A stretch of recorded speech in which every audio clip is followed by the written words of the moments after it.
Hoje nós vamos meditar no Evangelho de Mateus, capítulo 21. Jesus é aclamado pelas multidões.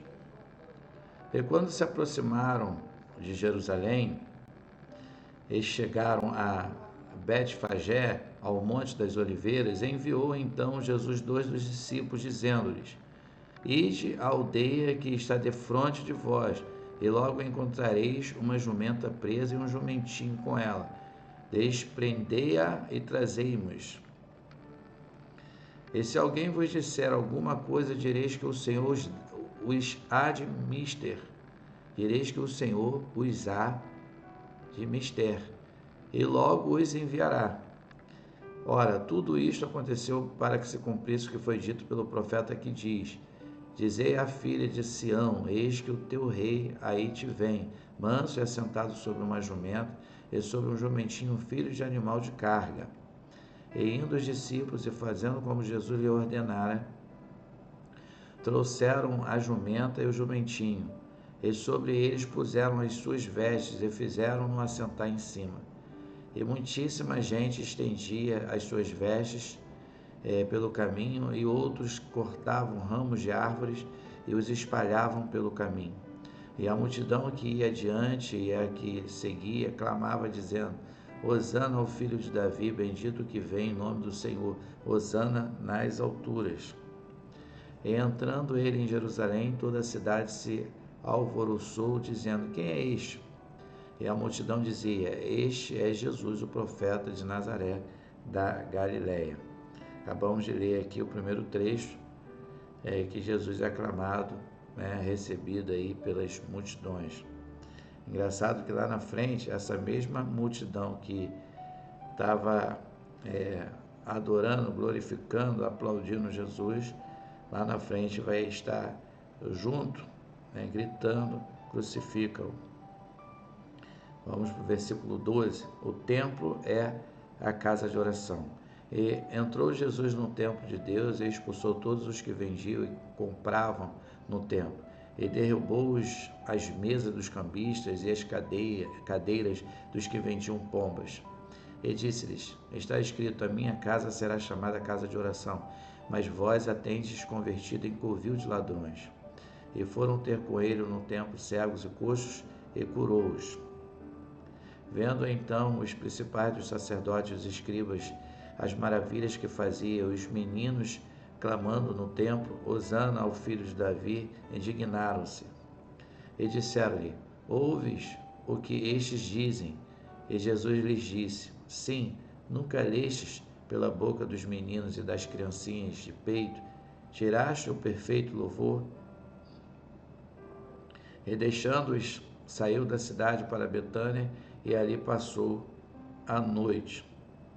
Jesus, então, ele deu uma lição, porque a casa de Deus não foi feita para virar comércio. A casa de Deus é a casa de oração, a casa de meditação, o partir do pão, a casa que prega o plano de salvação através do Senhor Jesus Cristo. Do versículo 18 até o 22, a figueira que não deu fruto, vai traçar sobre a figueira que não deu fruto. E de manhã, voltando para a cidade, teve fome. E avistando uma figueira perto do caminho, dirigiu-se a ela, e não achou nela senão folhas, e disse-lhe: Nunca mais nasça fruto de ti. E a figueira secou imediatamente. E os discípulos, vendo isto, maravilharam-se, dizendo: Como secou imediatamente a figueira?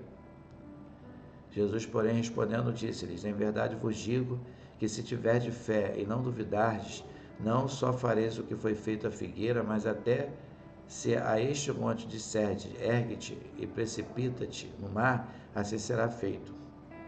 E tudo o que pedirdes na oração crendo, o recebereis. Jesus, através da figueira, estava dando uma lição para os seus discípulos acerca do poder da fé e da oração, porque a oração é a chave da vitória.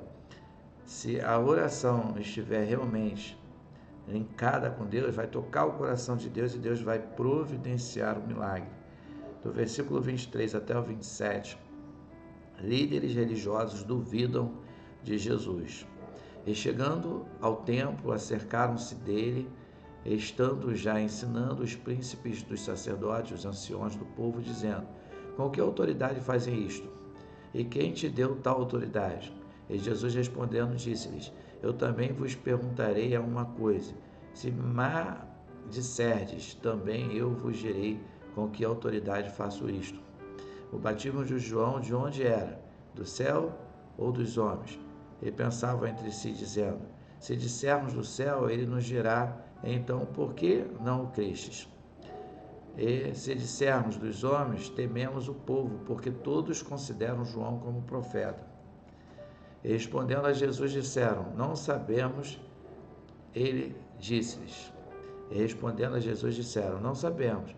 Ele disse-lhes: nem eu vos digo com que autoridade faço isto.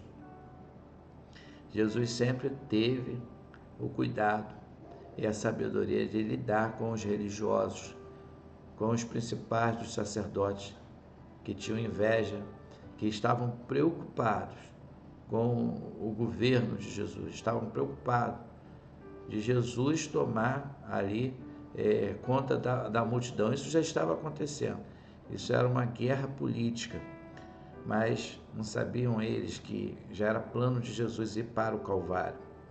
Do 28 até o 32, a parábola do pai e dos filhos. Mas que vos parece?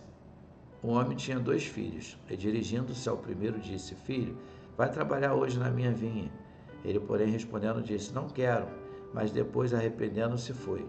E dirigindo-se ao segundo, falou-lhe de igual modo. E respondendo, ele disse: eu vou, Senhor. E não foi.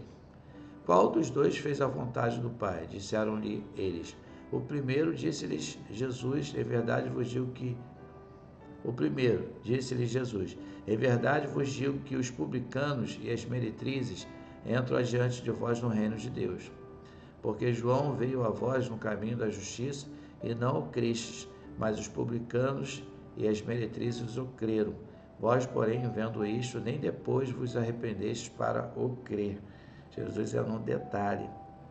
Jesus aqui, ele destaca a intenção do coração do homem, porque não importa qual seja a condição no momento, o que importa é o arrependimento do coração do homem. Porque quando o homem se arrepende, Jesus ele é poderoso para perdoar todos os pecados. Não é 1 ou 2 pecados, todos os pecados. Do 33 até o 46, que é o último versículo, nós vamos seguir falando sobre a parábola dos vinicultores e maus. Em outra versão, deixa eu ver o que está como aqui o título. Os lavradores maus. Na versão linguagem de hoje, o título diz assim: ouvi ainda outra parábola. Houve um homem, pai de família, que plantou uma vinha e circundou-a de um valado e construiu nela um lagar e edificou uma torre e arrendou-a uns lavradores e assentou-se para longe. E chegando o tempo dos frutos, enviou os seus servos aos lavradores para receber os seus frutos. E os lavradores, apoderando-se dos servos, feriram, mataram outro e apedrejaram outro. Depois enviou outros servos em maior número do que os primeiros, e eles fizeram-lhes o mesmo. E por último, enviou-lhes seu filho, dizendo: terão respeito a meu filho. Mas os lavradores, vendo o filho, disseram entre si: este é o herdeiro, vinde, mantemo-lo e apoderemo-nos da sua herança. E lançando mão dele, o arrastaram para fora da vinha e o mataram. Quando, pois, vier o Senhor da vinha, que fará aqueles lavradores? Dizem eles: dará afrontosa morte aos maus e arrendará a vinha a outros lavradores, que a seu tempo lhe deem os frutos.